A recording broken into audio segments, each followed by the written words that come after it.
ہمارا شعبہ ہے، صحافت کا شعبہ ہے، جس میں ہر بندہ چاہے وہ کہیں اردو پڑھاتا ہے وہ آ کے بہت بڑا ماسٹر بن جاتا ہے، وہ بھائی صاحب کہیں سے ریٹائر ہوئے ہیں وہ بہت بڑے اینالسٹ بن جاتے ہیں، ایسا ہونا نہیں چاہیے۔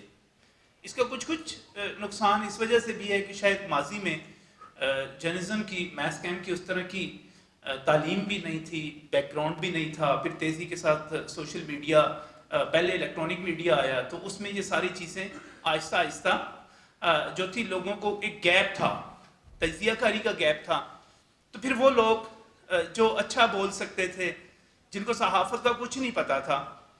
جن کو سیاست کا کچھ نہیں پتا تھا، وہ سارے کے سارے ان ہونا شروع ہو گئے۔ میں زیادہ وقت نہیں لوں گا، لیکن 2-3 چیزیں آپ کو سمجھانے کے لیے۔ آپ لوگ اسٹوڈنٹس ہیں، آپ کل کو جا کر کہیں اینکر بھی ہو سکتے ہیں، کہیں صحافی بھی ہو سکتے ہیں، کہیں پروڈیوسر ہو سکتے ہیں، کسی بھی شعبے میں جا سکتے ہیں۔ ایک رپورٹر جو ہے وہ ایک پریس کانفرنس کو اٹینڈ کرتا ہے، اس کے بعد لیڈرز کے پاس بیٹھتا ہے اور چیزوں کی انفارمیشن حاصل کرتا ہے، تو اس کے پاس زیادہ بہتر علم ہوگا یا وہ ایک بندہ جو اپنے گھر میں بیٹھا ہوا ہے اور اس نے اپنی ایک لائن آف ایکشن پہلے سے سوچی ہوئی ہے کہ اس کے پاس زیادہ انفارمیشن ہوگی، وہ چیزوں کو بہتر طور پہ بتا سکے گا۔ فرسٹ ہینڈ انفارمیشن ایک جرنلسٹ کے پاس ہوتی ہے، اور اس کے بعد کسی بھی شخص کو اینکر بننے کا حق، میں ذاتی طور پہ سمجھتا ہوں اینکر بننے کا حق، کالم نگار بننے کا حق اس وقت حاصل ہونا چاہیے جب وہ جرنلزم میں کچھ ایکسپیرینس حاصل کر لے۔ یہ بڑا مقدس کام ہے، یہ بڑا ایک ذمہ داری کا کام ہے، یہ آپ کے ہاتھ میں ایک ترازو ہے، یہ اللہ تعالیٰ کی طرف سے دی ہوئی آپ کے پاس ایک ذمہ داری ہے جو آپ نے پوری کرنی ہے۔ جرنلزم چھوٹا کام نہیں ہے، صحافت چھوٹا کام نہیں ہے، یہ تعلیم و تربیت بھی ہے، یہ استاد کی طرح ایک نبیوں والا پیشہ بھی ہے، آپ نے لوگوں کو ایجوکیٹ بھی کرنا ہے، آپ نے لوگوں کو انفارمیشن بھی دینی ہے۔ تو برائے مہربانی تجزیہ کار آپ لوگ بھی جہاں پر بیٹھیں، تجزیہ کار اس کو سمجھیں جو حالات کو سمجھتا ہو، جانتا ہو۔ اللہ کرے کہ جس چیز پہ آپ لوگ یہاں پر بات کر رہے ہیں، ہمارے ٹی وی چینلز کے اندر بھی یہ ڈیبیٹ ہو، ایڈیٹوریل بورڈز میں بھی یہ ڈیبیٹ ہو کہ ہم نے بلانا کس کو ہے، ہم نے بات کس سے کرنی ہے۔ دعائی کر سکتے ہیں، بہتر وقت کے لیے امید ہی کر سکتے ہیں، آپ لوگوں سے امید لگا سکتے ہیں، اللہ کرے بہتر وقت آئے۔ ایک شعر ہے کہ کوئی اچھی خبر نہیں مجھ میں، کوئی اچھی خبر نہیں مجھ میں، گویا اخبار ہو گیا ہوں میں۔ تو ہم نے صحافت کا مطلب رکھ لیا لوگوں کو ایذا پہنچانا، تکلیف پہنچانا، ان کے سر سے پگڑیاں کھینچنا اور معاشرے کا بدترین چہرہ دکھانا۔ جو زیادہ اس پہ بات کر لیتا ہے وہ زیادہ ہٹ ہے۔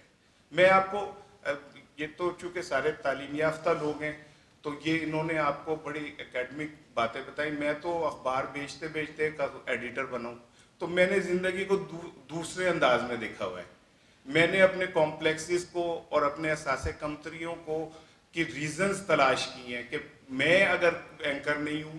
ویسے میں ہوں، لیکن اگر میں اینکر نہیں ہوں تو میں کیوں نہیں ہوں۔ صحافت جب آپ جائیں گے تو آپ کو ملگجے سے اندھیروں کے اندر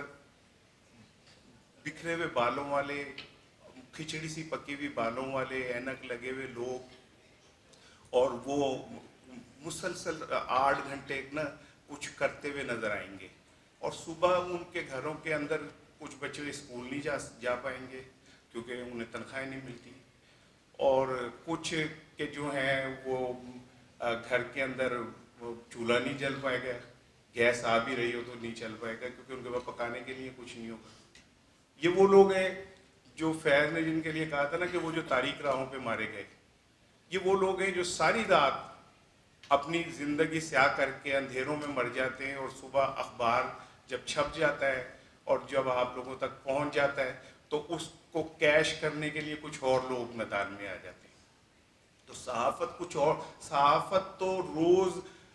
آگ کے اوپر ننگے پیر ماتم کرنے کا نام ہے۔ جب ہم یہ کہتے ہیں نا کہ تجزیہ کار کون، تو تجزیہ کار دیکھیں ہوتا کہ میں نے ایک دفعہ میرے بچے کو کھانسی کی ہوئی تو میری ماں نے جو 75 سال کی تھی نیچے سے کہا کہ وہ بھائی اس کو جلدی سے یہ یوں کر دو، سر پہ کپڑا پہنا دو اور فلاں چیز یوں کھلا دو. although she was not doctor, لیکن اس نے زندگی کو سیکھا تھا، اس نے اپنے ہاتھوں سے زندگی کو گزارا تھا، تو اس سے بہتر تجزیہ کوئی نہیں کر سکتا. یہ جو کتابیں یہ تو گدھے پہ ڈال دو تو کیا وہ ایم فل ہو جائے گا؟ جب تک آپ اس میں سے گزریں گے نہیں اس عمل میں سے، تو آپ کو کسی یہ بلے شاہ، یہ وارث شاہ، یہ میاں محمد بخش، یہ کوئی آکسفورڈ یونیورسٹی سے پڑھے ہوئے تھے، انہوں نے دنیا کو دیکھا تھا. یہ چہرے کے آپ یہاں پہ آنے والے اپنے تیور تو سنبھالو کہ کوئی یوں نہ کہے دل بدلتے ہیں تو چہرے بھی بدل جاتے ہیں. تیور بدلنے سے اگر آپ کو دل کے بدلنے کا پتہ چل جاتا تو اس کے لیے وہ آنکھ چاہیے ہوتی ہے جو ان فیلنگز کو محسوس کر سکے. جامی کو ڈیورنگ پروگرام اس کے سامنے پاکستانی صحافت کا ایک بہت بڑا کو ہمالیہ بیٹھا ہوتا ہے، مجیب الرحمان شامی صاحب. اور نو ڈاؤٹ اس ٹائم پاکستان میں اتنا بڑا صحافی نہیں ہے. یہ ان کو فیس کر رہا ہوتا ہے تو کبھی کبھی میں اسے ٹیکسٹ کر رہا ہوتا ہوں، جب یہ کو اڑ جاتا ہے نا کسی بات پہ تو میں اسے کہتا ہوتا ہوں کہ چھا گیا ہے. میں کبھی کبھی میں اسے میسج کرتا ہوں کہ یار اپنے چہرے پہ مسکراہٹ لیا، ٹھیک ہے. وہ ویسے تو وہ کسی نے کہا تھا کہ حد سے بڑھ کر حسین لگتے ہو، جھوٹی قسمیں ضرور کھایا کرو، لیکن یہ مسکرایا تو زیادہ اچھا لگ رہا ہوتا ہے. تو میں اسے میسج کر دیتا ہوں کہ بھائی تھوڑا سا جو ہے مسکرا لے. لہٰذا دیکھیں یہ جب نجم ولی ہو یا جامی ہو یا کوئی اور ہو، یا پہ اب سیریس نوٹ میں ایک جملہ کہوں گا، کیا یہ جو زندگی ہم گزار رہے ہیں یہ ابدی ہے؟ کیا ہم نے اسی زندگی میں جی کے اور اسی زندگی میں ختم ہو جانا ہے؟ اور اگر یہ زندگی عارضی ہے اور اگر ہم نے کہیں اور جا کے حساب بھی دینا ہے تو پھر یاد رکھیں کہ جو اینکر ہے، جو تجزیہ نگار ہے، جو بول رہا ہے، جو کہہ رہا ہے اس کو جواب دینا پڑے گا ایک وقت آ کے، اس کا حساب دینا پڑے گا. سو اس میں آپ لوگوں نے اگر صحافی بننا ہے یا تجزیہ نگار بننا ہے تو ایک بات میری یاد رکھیں کہ آپ نے وہ والے صحافی اور تجزیہ نگار نہیں بننا جو ہم ہیں.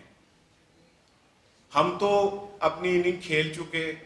اس میں ہم نے پتہ نہیں کبھی کوئی سینچری بھی بنائی ہو، کتنی دفعہ امپائر نے ہمیں غلط آؤٹ دیا، کتنی دفعہ ہم جو ہے اچھا کھیل سکتے تھے نہیں کھیل پائے. لیکن آپ لوگ یہ ذہن میں رکھیں کہ آج پاکستان کا جو بیڑا غرق ہوا ہے وہ ان صحافیوں اور اینکرز کی وجہ سے ہی ہوا ہے. جو لوگ معاشرے کے اندر معاشرے کی بہتری کر سکتے ہیں وہ خود بہتر لوگ نہیں تھے، جس کی وجہ سے آج ہم اس طرح کے بنے. آپ نے سب سے پہلی بات یہ کہ آپ جب اچھے انسان بنیں گے تو آپ اچھے تجزیہ نگار اور اچھے صحافی بنیں گے. سب سے پہلے اپنے اندر یہ طے کر لیں کہ دنیا میں اچھائی اور برائی دو چیزیں ہیں، یہ میٹر کرتی ہیں زندگی میں. میں یہ سمجھتا ہوں کہ آپ لوگ اچھا تجزیہ نگار بننے کے لیے حالات کو اچھی طرح سمجھیں. بہت آپ کا وقت لیا، لیکن جاتے ہوئے میں ایک چھوٹی سی نظم آپ سے شیئر کروں گا کہ چلو اٹھو زمیں کھودیں اور اس میں اپنے دل بو دیں. چلو اٹھو زمیں کھودیں اور اس میں اپنے دل بو دیں، کریں آباد اس کو آرزوؤں کے پسینے سے کہ اس بے رنگ جینے سے نہ تم خوش ہو نہ میں خوش ہوں.